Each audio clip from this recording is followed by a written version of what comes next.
Good morning, and welcome to episode 2 of Case Good News, the only show that bears a striking similarity to that other show. Today we're broadcasting live from our state-of-the-art outdoor office in Berkeley, California. You know, it's good to be outside. Smell the fresh air. Smell the flowers. Cup of joe. Makes me think about learning. The joy of learning. And that's what this week's episode is dedicated to. So sit back, relax, soak up the good news. Let's jump right in. You know, when you say joy and learning to me, the next word out of my mouth is going to be music. And I think Miss Womack Freeman and Miss Harris agree. They hosted the 23rd annual Case Talent Show. And there's some 6th graders out there that absolutely rock. Take a look. Let's get to some rock and roll. Yeah, we have a musician with us today that's going to make us move and groove in our seats. So let's welcome Cesare. I'm Ches, and today I'm going to be playing Holiday by Green Day.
Where was I? Are we recording? In another news, more good other stuff happened. While some students rocked out, others decided to put on a mask for Zhang Laoshir's Masked Singer competition. The results were amazing. Have a look.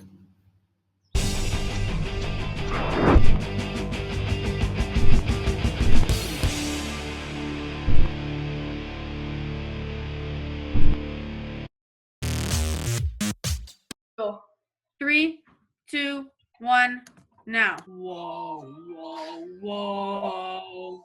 我想接受不了你，你永远那么鲁小。若因着心碎的话，你就是那液态的哭一样。请海底找你，我会因着在地下的海底落。No， 怎么难搞到爱情变成烦恼？谢谢。我知道美丽会老去，生命之外还有声音。我知道风里有只鱼，不知道你。听过尘埃扬尘暴，听过天空去追飞鸟，没听过你。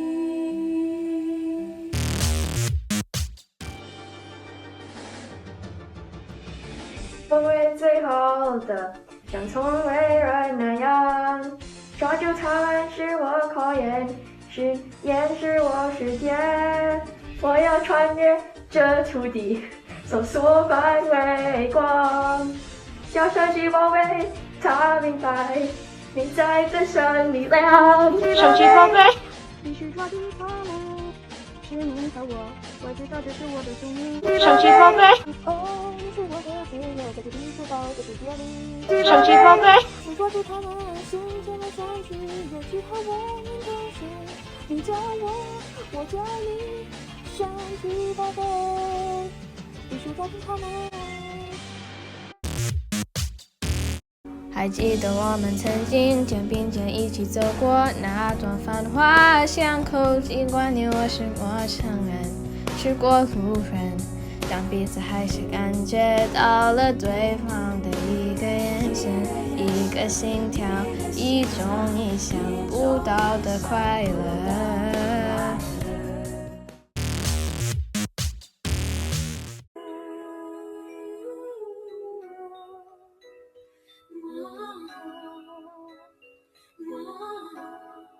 我还是从前那个少年，没有一丝丝改变。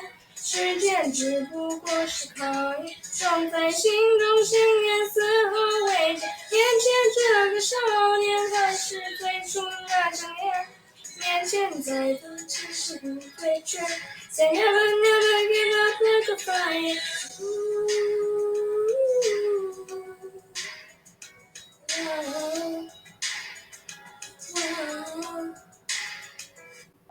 换着穿破让自己变得快乐，放弃执着前期就会变得不错。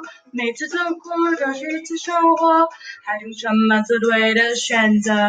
或许再见忘它过去吧，变成那是一切还是很是空吧。只有在想下，其实并不复杂，只要记得你是你啊。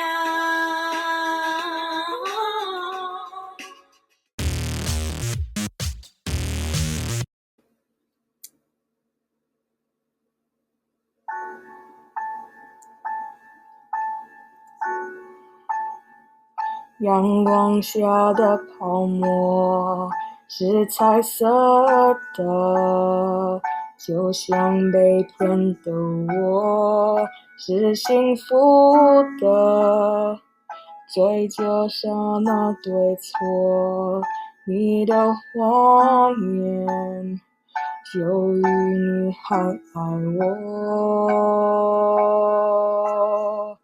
美丽的泡沫，虽然你找划过你所有承诺，虽然都太脆弱，但爱像泡沫，如果能够看破，有什么难过。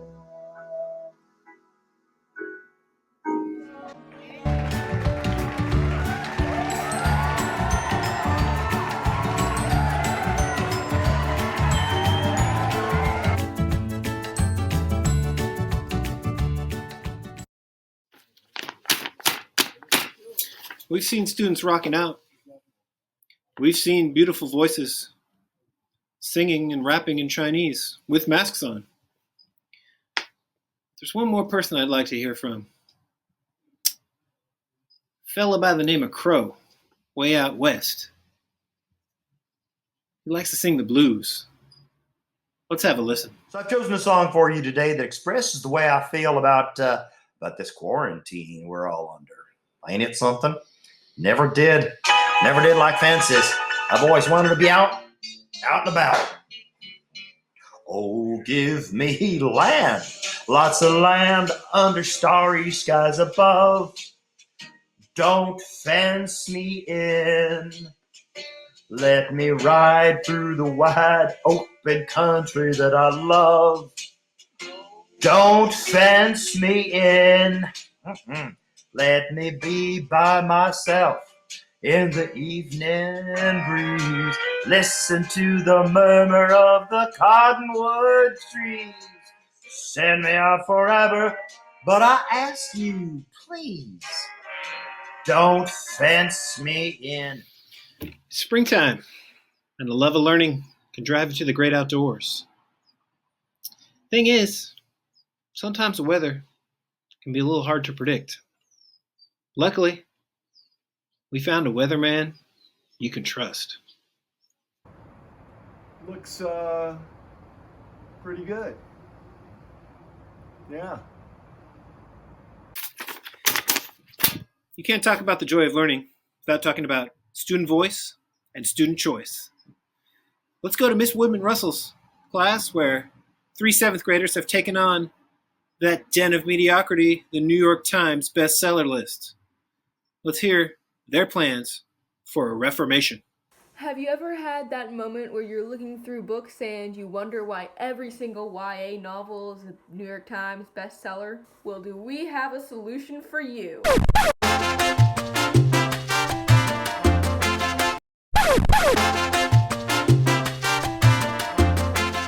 There are so many books on the New York Times bestseller list that little title on the top doesn't really seem like anything special anymore. So we decided that needed changing.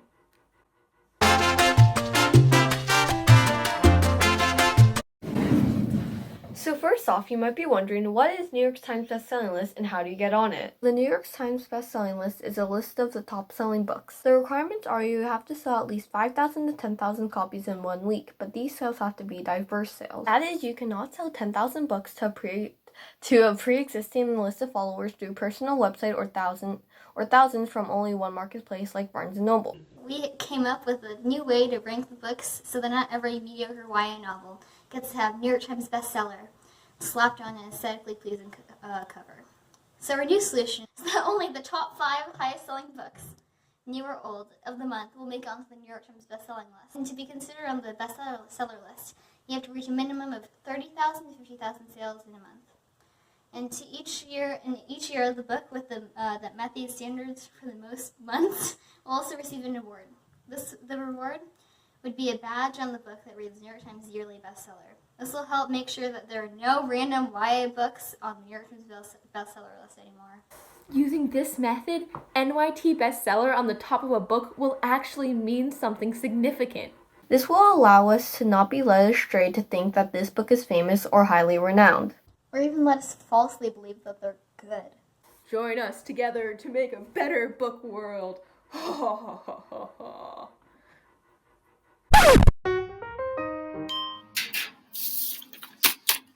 What Joy of Learning segment would be complete without a trip to the world of physical education, a subject that's dear to my heart. In a new segment called Tales from the Padlet, we check in with Miss Macabre. Miss Macabre shares, inspired by Coach Eddie's April Fitness Goals Padlet, I decided to start trail running at Maury Point, a beautiful coastal trail in Pacifica. My goal for April was to reach 4 miles, which I did. My goal for May is to reach 5 miles. Each month at a mile. Boom! She runs 3 times a week. Great job, Miss Macabre. In other news from the Padlet, some students have decided, rather than use their PE time to stay in shape, they'd rather be absolutely ripped. Let's go to our exclusive interview with a ripped dude. Ripped dude, how are you doing? I just came back from a 6-hour-long workout, so I'm feeling pretty jacked right now. All right. Now, I know some people during this time are spending a lot of time on the couch, watching Netflix, eating the ice cream, eating the cookies, but I feel like you're taking a different approach. Your workout seems pretty intense. Can you describe it? Yes. So I was one of those people who was sitting on the couch, and I started to feel the effects, and it really, really bothered me. So I made this workout. It's called the Ripped Workout. So it contains 50 sit-ups. Then you do push-ups. I would consider you do 5 sets of 10, and you just do them one set, and then you can take a minute to a 30-second break, and then do another set. Repeat it until you get 50. Last but not least is 8 minutes of jump rope. And then I usually like to do yoga over stretching. So I do yoga for 15 minutes to 30 minutes. If I do all this, will I become a ripped dude? I think this can show you evidence.